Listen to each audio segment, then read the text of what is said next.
नागपूरमध्ये रविवारी मध्यरात्री ऑडी कारनं 2 कार आणि एका दुचाकीला धडक दिल्याची धक्कादायक घटना घडली। यामध्ये कार आणि दुचाकीचं नुकसान झालंय।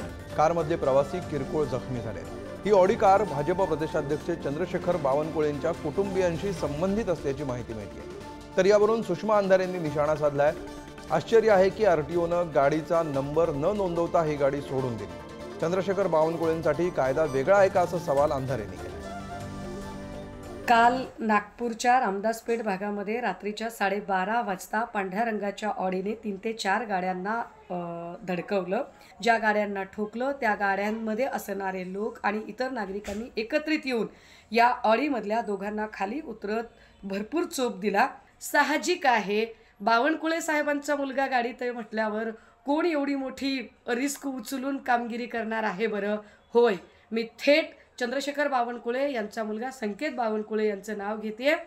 ही गाडी जमा करून या गाडीतली जी माणसं आहेत आणि प्रताप कामदार जो या गाडीचा मालक आहे याला सुद्धा ताब्यात घेणं गरजेचं आहे।